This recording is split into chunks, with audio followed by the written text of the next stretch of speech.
Bonjour et bienvenue dans le Fil d'Actu, l'émission qui donne du sens à l'information.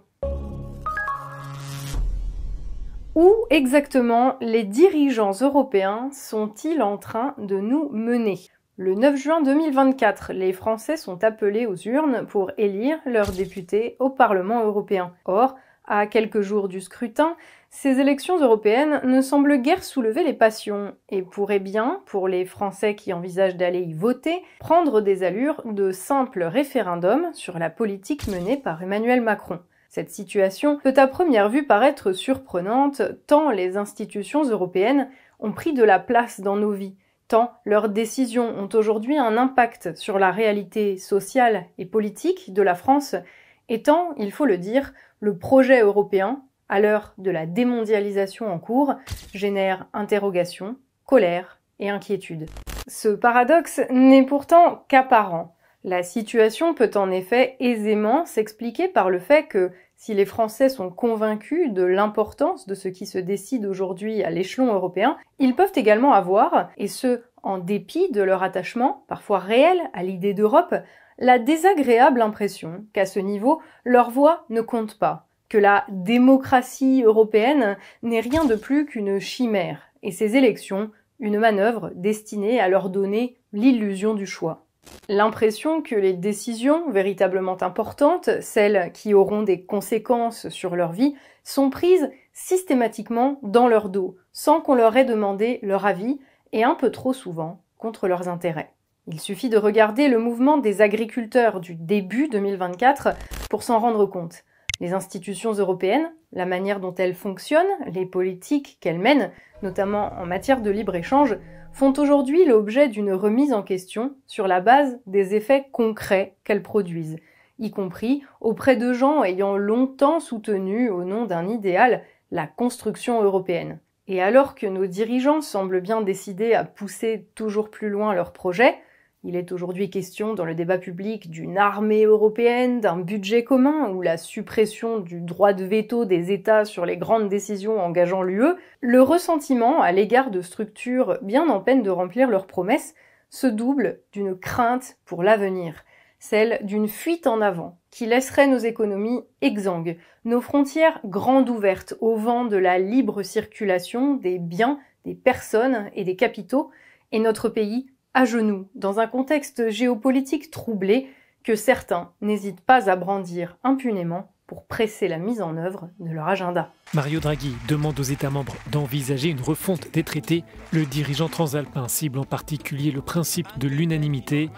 Les 27 doivent tous s'entendre par exemple en matière de politique internationale, une règle qui retarde souvent la prise de décision au nom de l'Union. I have always argued that unanimity voting in some key areas simply no longer makes sense if we want to be able to move faster.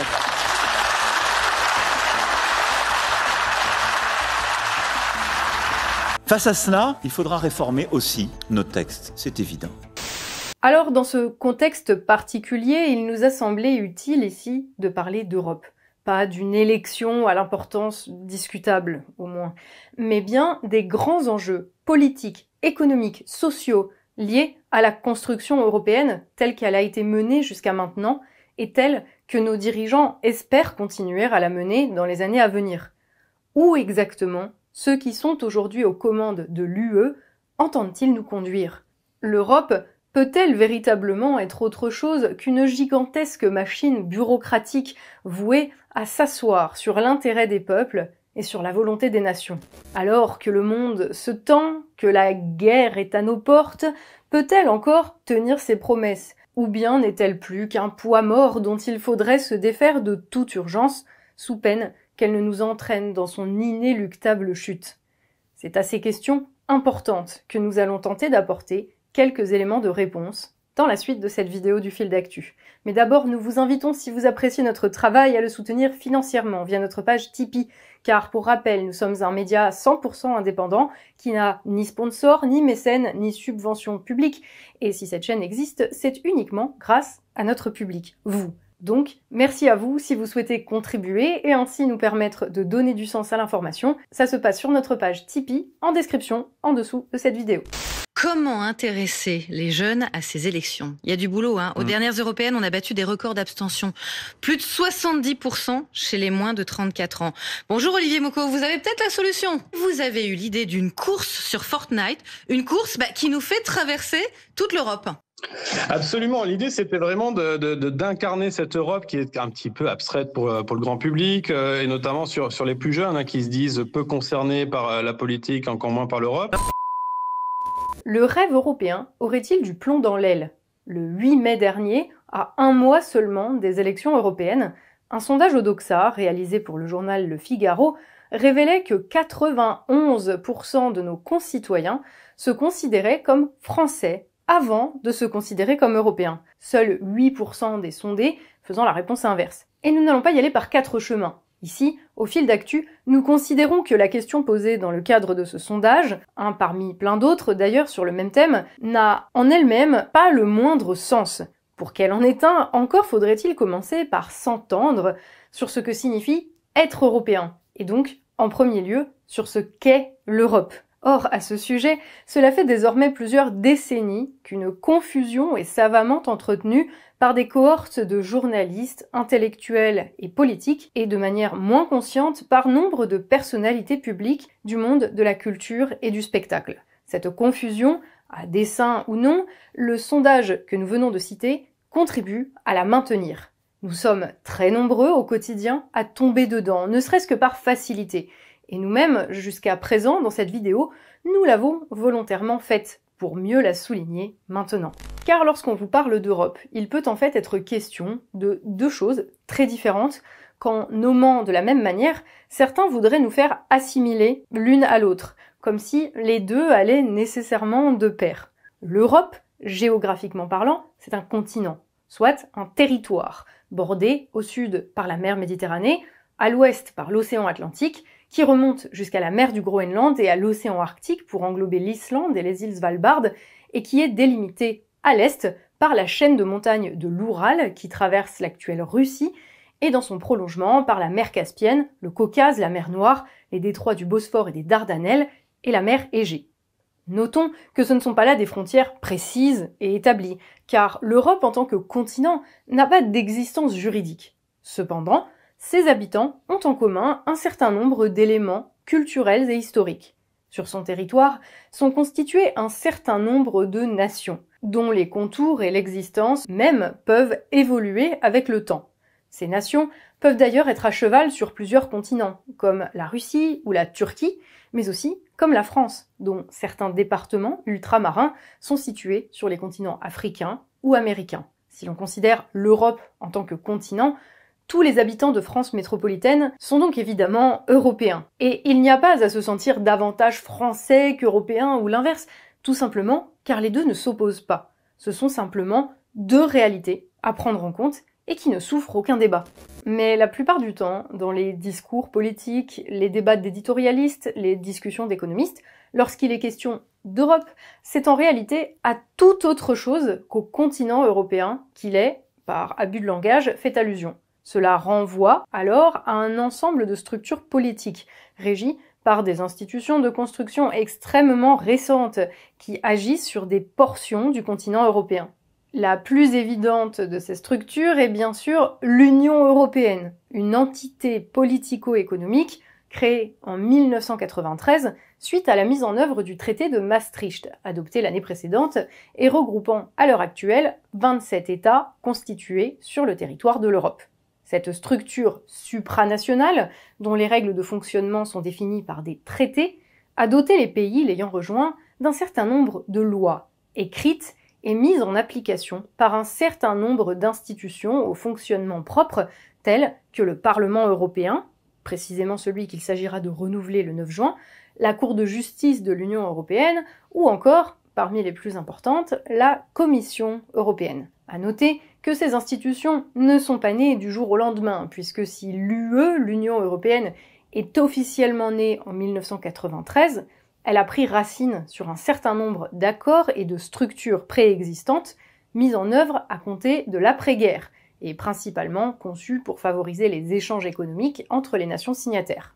Par ailleurs, au cours de ces 30 dernières années, l'UE a vu ses contours modifiés plusieurs fois au gré des adhésions de nouveaux États, comme du départ fracassant du Royaume-Uni en 2020, et ses règles de fonctionnement faire elles aussi l'objet de modifications, d'ajouts et de renégociations régulières. Enfin, signalons qu'à cette Union européenne se superposent plus ou moins d'autres structures qui lui sont liées, car mises en place sous son impulsion, bien que n'en épousant pas exactement les contours. C'est le cas de la zone euro, par exemple, qui dote ses 20 États membres d'une monnaie et d'une politique monétaire commune sous la tutelle de la Banque centrale européenne, ou encore de l'espace Schengen, qui instaure la libre circulation des personnes en son sein et supprime les contrôles aux frontières entre les 29 pays qui le composent. Espace géographique immuable, plurimillénaire d'un côté, entité juridique et politique inachevée, vieille de quelques décennies seulement de l'autre, on le voit, entre l'Europe et l'Union européenne et ses diverses émanations, il y a un gouffre énorme.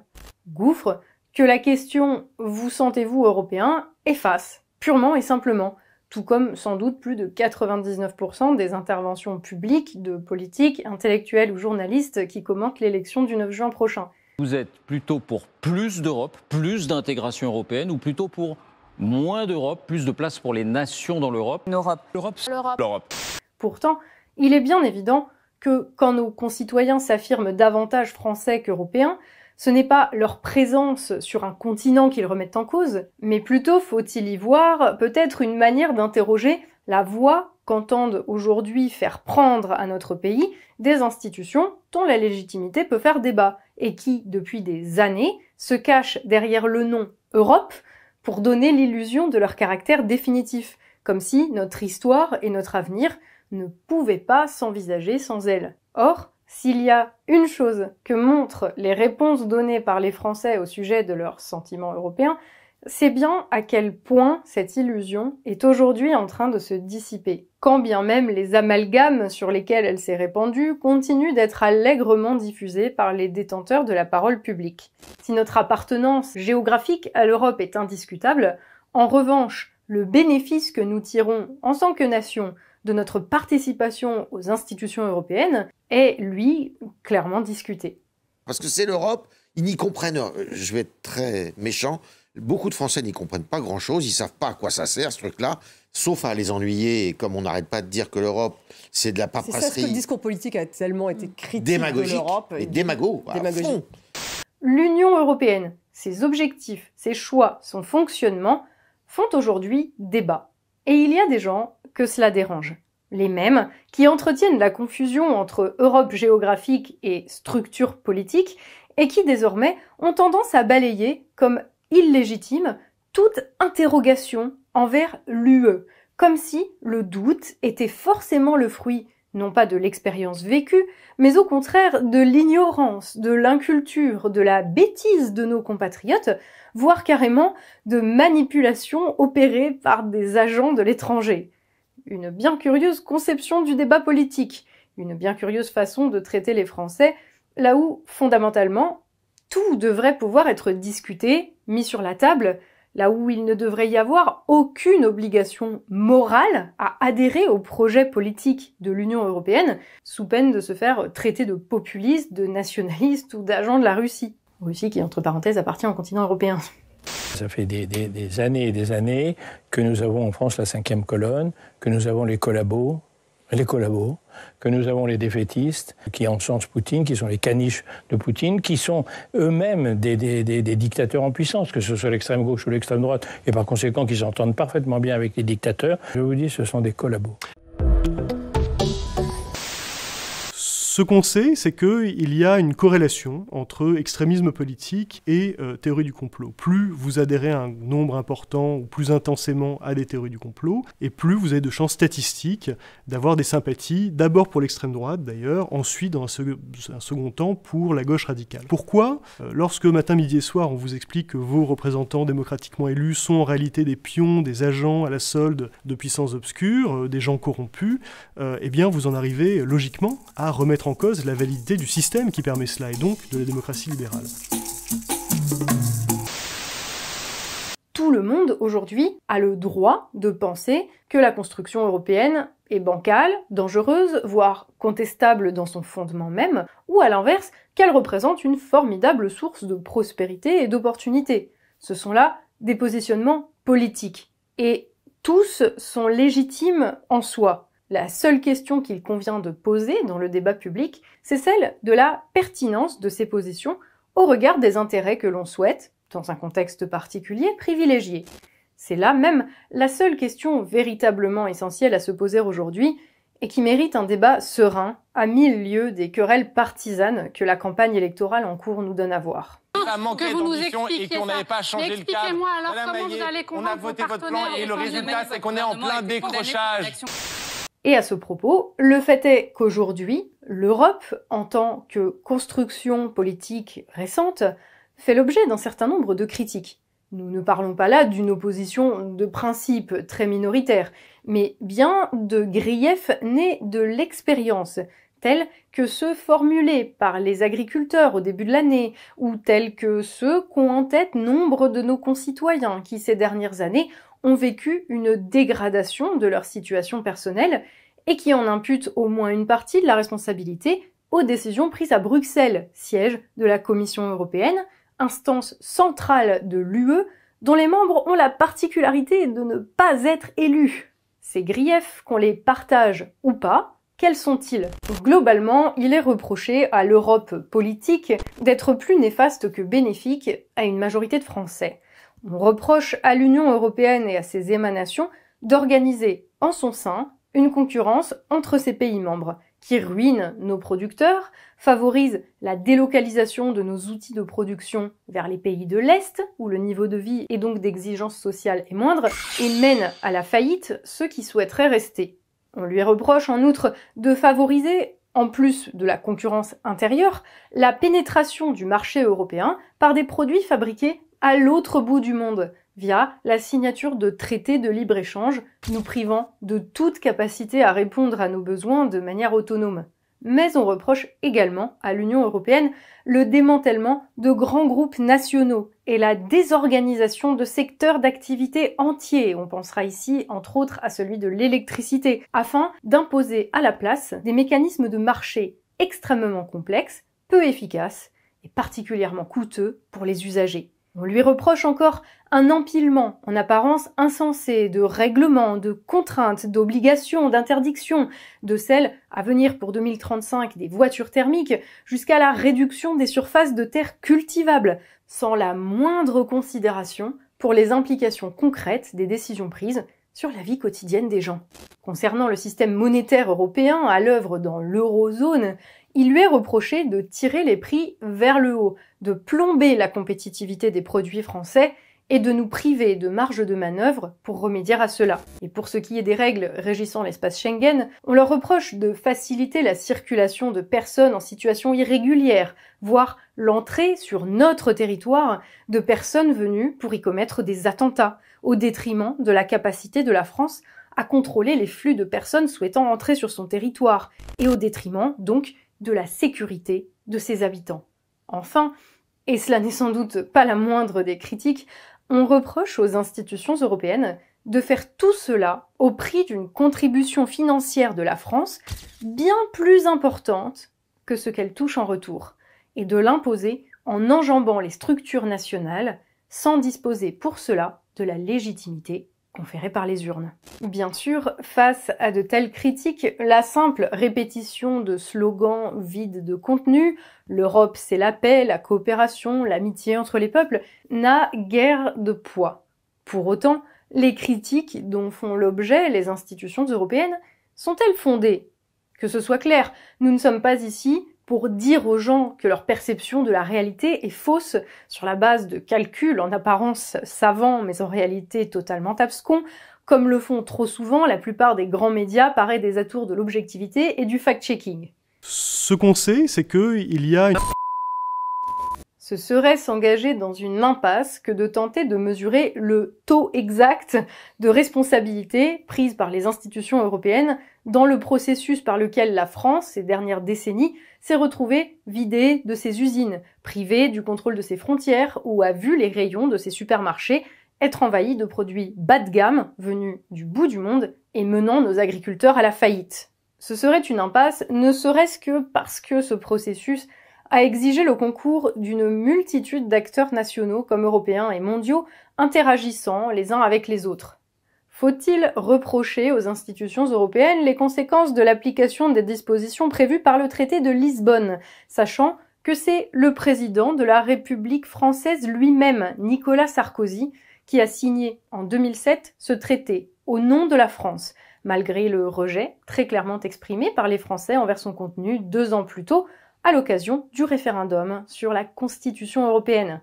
À vrai dire, le débat est sans fin. Ce qui est sûr, en revanche, c'est que, par leur importance politique, par le poids toujours plus important qui est le leur sur la destinée de la France, les institutions européennes ont joué un rôle indiscutable dans l'évolution générale de la situation politique, sociale, économique et démographique de notre pays.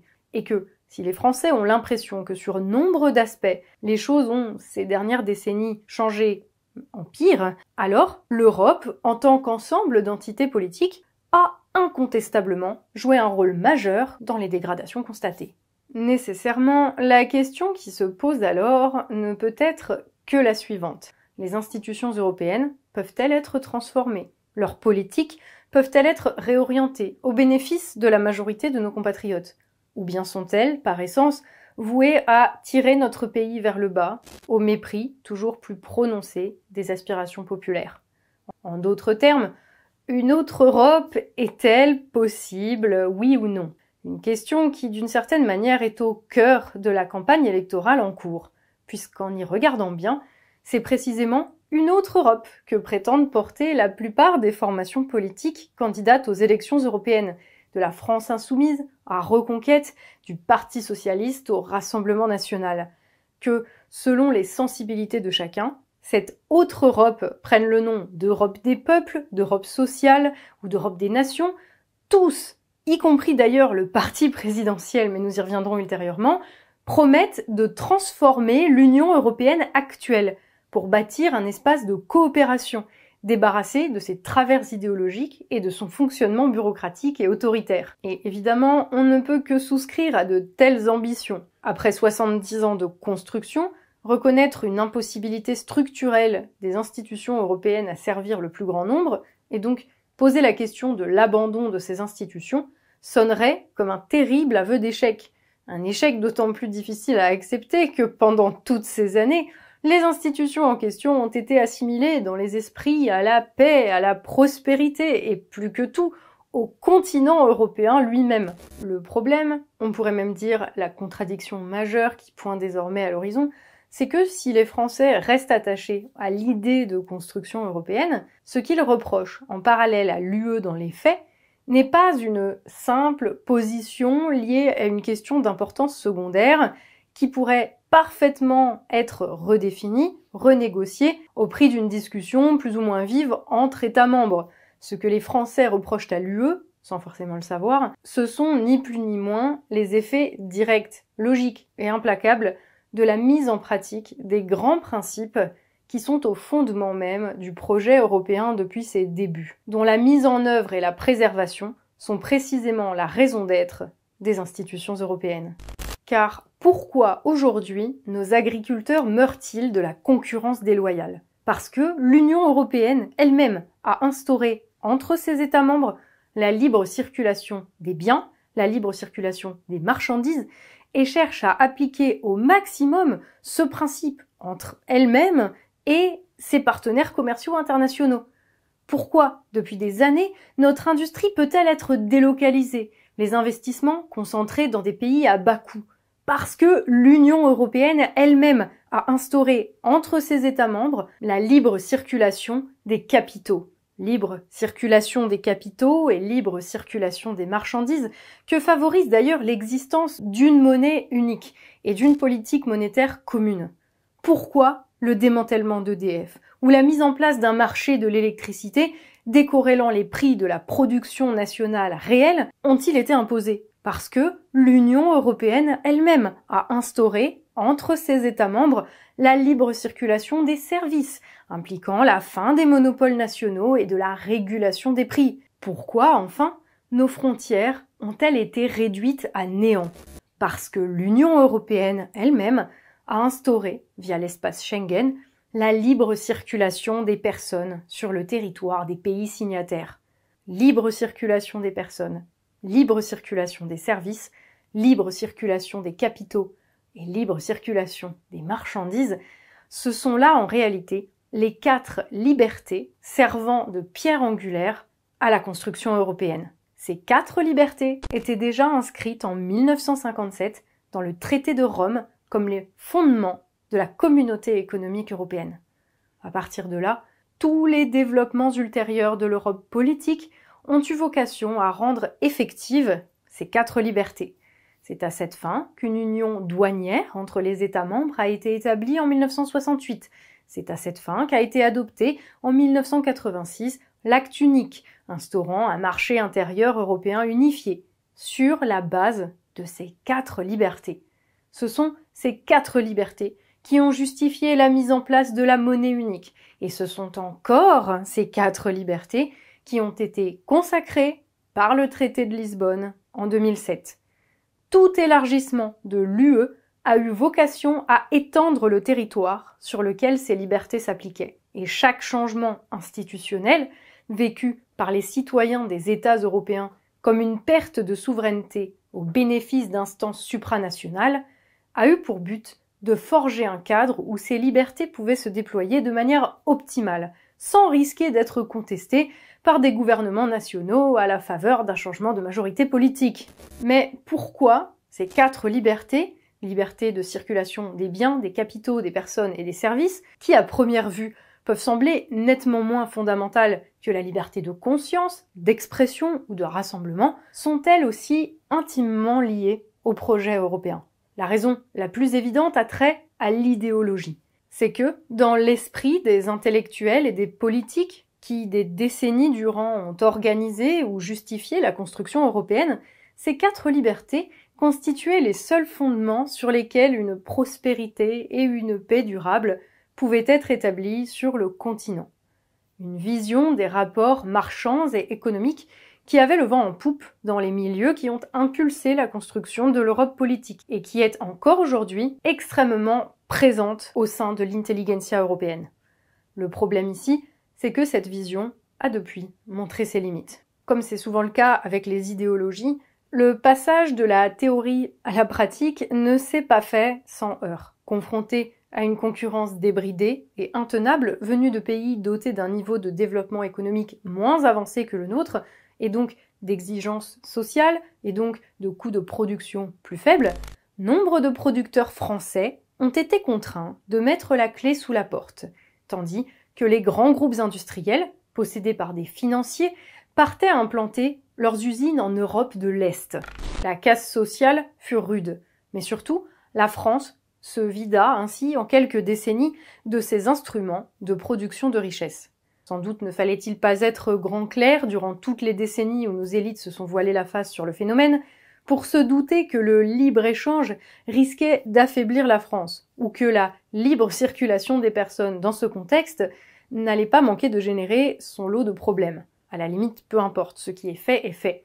Ce qui compte en revanche, c'est qu'aujourd'hui, les effets négatifs d'un modèle fondé sur la libre circulation des biens, des services, des personnes et des capitaux, dans un espace aussi disparate que ce qui constitue l'Europe des 27, sont très largement perceptibles au regard des faits, et sont d'ailleurs très largement ressentis par des millions de personnes, en France, ce qui nous intéresse aujourd'hui, mais aussi dans les autres États membres. Et ce, tout particulièrement dans un contexte où la plupart des grandes puissances internationales renouent avec des formes de contrôle accrues sur leurs échanges et tentent de sécuriser leurs intérêts nationaux, à commencer par leur capacité à produire les biens nécessaires pour répondre aux besoins de leur population, par des mesures de protection, voire de planification.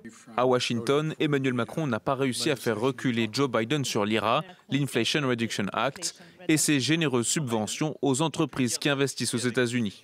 Le président a tout de même obtenu de son homologue la promesse d'en rediscuter, explique Bruno Le Maire.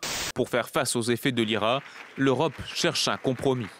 Est-ce que cela signifie que nous allons nous lancer dans une guerre économique coûteuse avec les États-Unis, en plein milieu d'une vraie guerre en Ukraine? Ce n'est pas dans notre intérêt, ni dans celui des Américains. Alors, dans ce contexte, alors que le principe de libre circulation ne cesse de démontrer ses limites dans la pratique, peut-on envisager une Europe politique qui prendrait ses distances avec ce principe, pas tant pour rompre totalement avec lui, que pour cesser d'en faire l'alpha et l'oméga de tous ses choix? À ce propos, on aurait envie de dire que, dans l'absolu, tout est évidemment possible. Après tout, si le problème ici n'était qu'idéologique, il suffirait aux dirigeants de l'UE de reconnaître un changement de conditions historiques pour impulser à l'Union de nouvelles orientations politiques plus adaptées. Il n'y aurait ainsi même pas besoin d'admettre l'aveuglement et les erreurs d'appréciation des acteurs passés de la construction européenne. Chacun pourrait ainsi sauver la face et tout pourrait désormais être rebâti sur des bases plus saines. Malheureusement, tout porte à croire que le problème auquel nous sommes confrontés ici n'est pas, contrairement à ce que l'on pourrait croire, uniquement de nature idéologique. Car, si tel était le cas, cela signifierait que les dirigeants actuels de l'Europe politique ont sincèrement à cœur l'intérêt de la majorité des citoyens européens. Ils sont animés de bonnes intentions, mais qu'ils seraient victimes d'une forme d'aveuglement que le logiciel de pensée dans lequel ils ont été formatés les pousse à adopter de mauvaises solutions. Ce qui fait douter de la validité de cette hypothèse, c'est que les mauvaises solutions en question sont loin d'être mauvaises pour tout le monde. Car si au fil de ces 70 dernières années, la libre circulation des biens, des services, des personnes et des capitaux a produit son lot de conséquences néfastes pour des millions de Français, il en est en revanche tout autrement pour une petite minorité sociale qui, à l'intérieur de nos frontières et au-delà de nos frontières, n'a eu de cesse de profiter du déploiement de ces 4 libertés. Cette petite minorité sociale, c'est bien sûr celle qui détient et gère les titres de propriété des moyens de production et qui tire profit de tout mécanisme permettant une réduction de ses coûts, quand bien même cela impliquerait de scier la branche sur laquelle la nation est assise. Pour cette minorité, la désindustrialisation de la France, les délocalisations, l'ouverture des frontières à toutes les concurrences n'ont certainement pas été un problème. Bien au contraire, cela lui a permis de faire produire ses marchandises au moindre coût à l'autre bout du monde ou de l'Europe, de mettre les ouvriers français en concurrence avec leurs homologues roumains ou chinois et de faire venir sur notre sol une main-d'œuvre docile et bon marché pour les tâches ingrates qu'il était hors de question qu'elle effectuât elle-même. Pour cette minorité, la signature de traités de libre-échange permettant d'inonder notre marché de tomates espagnoles ou de poulets ukrainiens n'est certainement pas un problème. C'est au contraire, pour elle, un moyen d'augmenter les profits redistribués aux propriétaires des groupes agroalimentaires ou de la grande distribution. Et tant pis si cela conduit à la disparition de nos agriculteurs et à une dépendance accrue de la France aux importations. En résumé, pour cette minorité, la libre circulation des biens, des capitaux, des personnes et des services a été la condition de sa réussite sociale, de sa fortune et de l'obtention de privilèges qui en découlaient. Dès lors, il est évident que les intérêts objectifs de cette minorité diffèrent radicalement de ceux de la majorité sociale, pour qui les 4 libertés au cœur du projet européen se sont révélées au fil des années synonymes de déclassement, de pauvreté et d'insécurité. Or, ce n'est certainement pas un hasard si depuis ses débuts, la construction européenne profite à cette petite minorité. On le sait, de tout temps, le fonctionnement des institutions, les grandes orientations qu'elles prennent ou même les idéologies en vogue sont très largement définies par les catégories sociales qui se trouvent organiser l'économie, soit la production et l'échange. L'après-guerre, les années qui voient l'Europe politique se construire, correspondent à celles où, dans le monde occidental, le secteur de la banque et de la finance se met à jouer un rôle prépondérant, prenant le pas sur les industriels. Dans ce contexte, que l'Europe politique, très largement soutenue par les milieux financiers, dont certains pères fondateurs étaient eux-mêmes des figures de la Banque d'affaires internationale, on pense ici à Jean Monnet, ait dès le départ été pensée comme une zone de libre-échange, comme une sorte de mini-mondialisation éminemment profitable à ses promoteurs semble parfaitement logique. Que dans les années 70, 80, 90, les décennies du triomphe absolu de la finance sur le monde, l'Europe politique ait poussé au maximum les logiques libre-échangistes, toujours au profit des mêmes, n'a donc rien de surprenant non plus.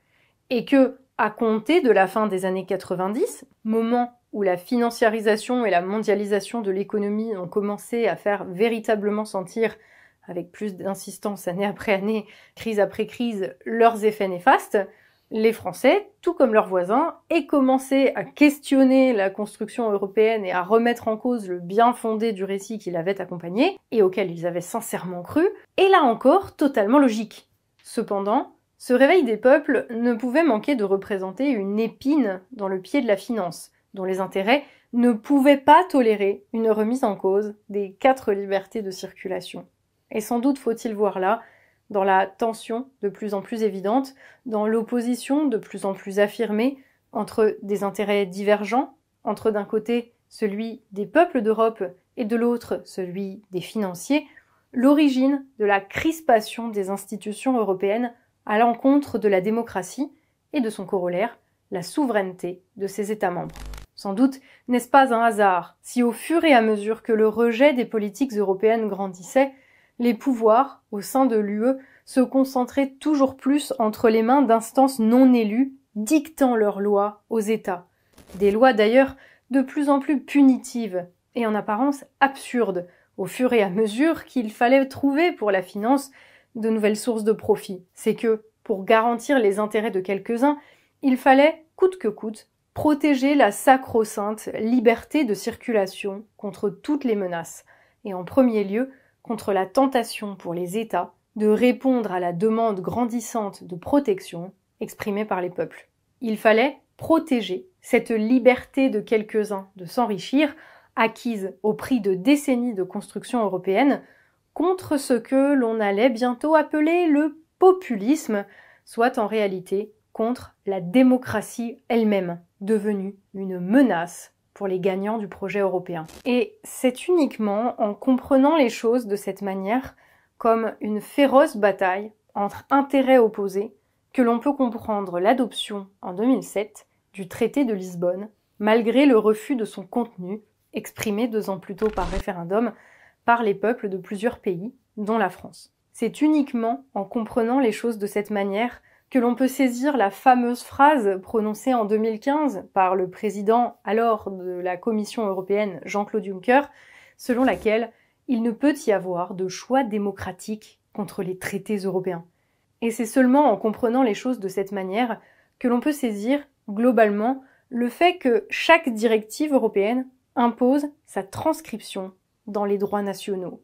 Ce ne sont pas là les délires tyranniques de méchants de bande dessinée uniquement mus par leur volonté de puissance, mais bien des manières pragmatiques de préserver les principes qui ont permis à une minorité de se hisser tout en haut de l'échelle sociale, au détriment des autres, contre le danger concret que représente pour cette minorité, en haut de l'échelle, la démocratie et l'expression populaire. Alors, l'Europe peut-elle changer ? Dans l'absolu, oui. Mais dans les faits, tant que le secteur financier garde la main sur l'organisation de l'économie, les institutions européennes ne peuvent être qu'une créature à son service. Ce qui, hélas, n'implique pas seulement un statu quo par rapport à la situation actuelle, mais bien une fuite en avant, vers toujours plus de destruction des appareils de production nationaux, toujours plus, pour cela, de libre circulation des capitaux, des biens, des services et des personnes. Et pour rendre cela effectif, toujours moins de démocratie, toujours moins d'États-nations, et toujours plus de directives nuisibles prises par des instances bureaucratiques dénuées de toute légitimité. Car aujourd'hui, plus que jamais, c'est de cela que la finance a besoin pour se perpétuer au sommet de l'organisation sociale. Et pour s'en convaincre, il suffit d'écouter Carlos Tavares, le très médiatique directeur général du groupe automobile multinational Stellantis, incluant notamment Peugeot Citroën, qui ces derniers temps paradait sur les plateaux de télévision pour vanter la nouvelle stratégie de son groupe. mardi 14 mai, jour même où les États-Unis, ayant compris la nécessité, en tant que nation, de préserver leur appareil productif, instauraient une hausse de 100% des droits de douane à l'importation sur les voitures chinoises. Stellantis annonçait en grande pompe avoir passé un accord avec la firme chinoise Leapmotor afin d'assurer la commercialisation de ces voitures, chinoises donc, sur tout le territoire européen. À long terme, c'est évidemment un nouveau coup porté à ce qui reste de notre industrie automobile, puisque nous avons là un acteur majeur de cette industrie qui se retrouve à organiser l'arrivée massive sur notre sol de biens venant concurrencer sa propre production, le tout à des prix qu'il ne peut lui-même soutenir. Ces deux modèles présentés sur le stand du constructeur Leapmotor au salon de Pékin vont arriver en Europe à partir de septembre. Alors cette semaine, le partenaire stratégique et exclusif de la start-up pour l'exportation à l'international, Stellantis, a d'ailleurs réuni ses concessionnaires en Europe pour leur présenter la marque, les modèles et tenter de construire un réseau de distribution. Avec ce constructeur chinois, est-ce que vous ne faites pas entrer le loup dans la bergerie, nous disent plusieurs téléspectateurs? Il y a beaucoup de réactions sur ce thème-là. C'est la 15e marque de Stellantis, qui est une marque chinoise, qui, lorsque nous vendons un de leurs véhicules, se traduit par des profits pour Stellantis, qui au passage va payer des impôts en France et en Europe, etc. Et donc, nous avons simplement pris le devant. D'une certaine manière, on pourrait avoir l'impression de voir ici un businessman en train de vendre la corde destinée à le pendre. Mais en fait, ce n'est pas si absurde que cela. Après avoir, pour maximiser les profits, organisé la délocalisation de notre industrie, favorisant ainsi l'apparition d'une production propre aux pays émergents comme la Chine, qui pendant des années ont accueilli nos usines et copié notre savoir-faire industriel jusqu'à le dépasser, les financiers, dont Carlos Tavares n'est qu'un représentant, ont besoin, dans le contexte nouveau qu'ils ont eux-mêmes créé, de dégager de nouvelles sources de profit. Et pour Stellantis, cela passe par le fait, désormais, de privilégier une activité de VRP au détriment de l'activité industrielle historique. Pour la France, tout comme pour les autres nations désindustrialisées, cela signifie se placer un peu plus sous la coupe de puissances étrangères.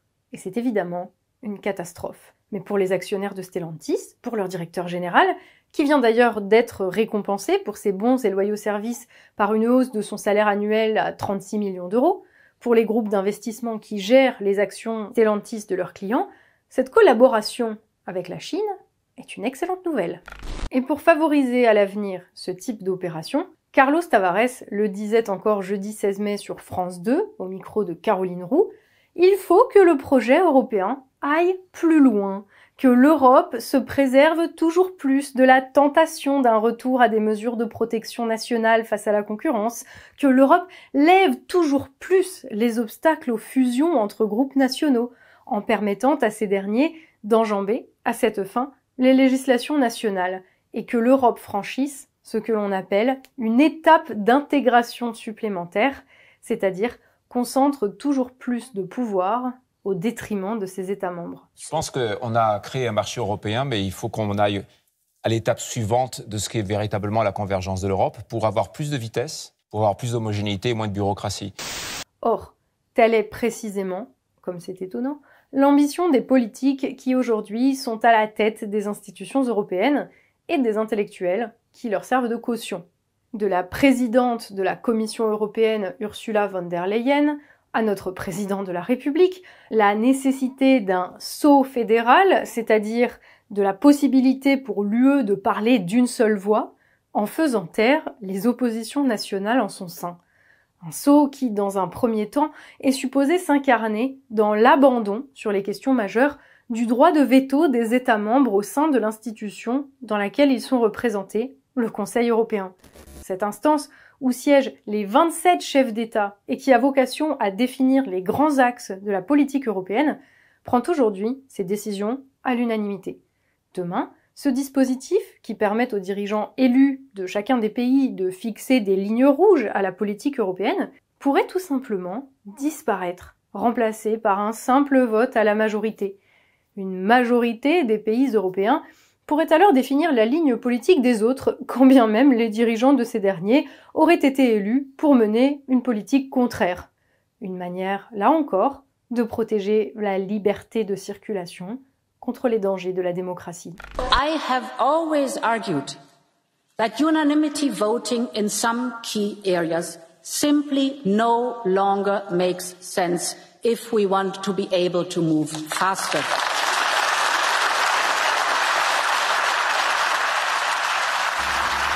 Face à cela, il faudra réformer aussi nos textes, c'est évident. Nous le voyons derrière les questions européennes, c'est donc bien une lutte d'intérêts, bien plus qu'un affrontement philosophique qui se livre. Mais cette lutte est masquée par l'idée, véhiculée dans tous les médias, qu'il existerait un intérêt supérieur européen. Or, les faits le montrent, cet intérêt commun est très largement une fiction.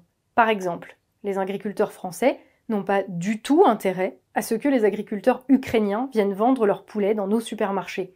Ce qui existe en revanche, c'est bel et bien l'intérêt d'une minorité à voir s'établir en Europe une zone de libre circulation absolue, lui permettant de faire son business comme elle l'entend, sans avoir à se soucier des conséquences pour le plus grand nombre. Le principal exploit de cette minorité a été de réussir à nous faire croire, pendant près de 70 ans, que cette libre circulation serait profitable à tout le monde. Malheureusement, depuis, la réalité est venue battre en brèche ce récit.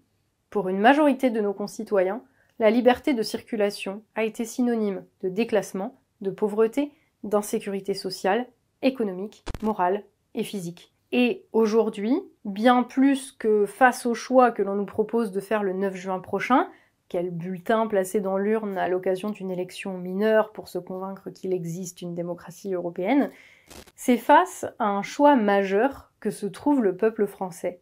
Un choix d'organisation sociale dont son rapport aux institutions européennes ne peut que découler. Si l'organisation sociale actuelle, avec à son sommet une finance qui organise la ruine de notre pays, la destruction de notre appareil productif et la dissolution de nos démocraties nationales pour mieux servir ses intérêts vous convient, si vous-même y trouvez un intérêt, car cette organisation sociale vous profite d'une manière ou d'une autre, alors il est tout naturel que vous approuviez les transformations en cours aujourd'hui à l'échelon européen, que vous appuyiez l'idée de saut fédéral et de dissolution des États-nations dans des instances entièrement au service de la finance, bref, que vous souteniez le déploiement de l'Europe politique.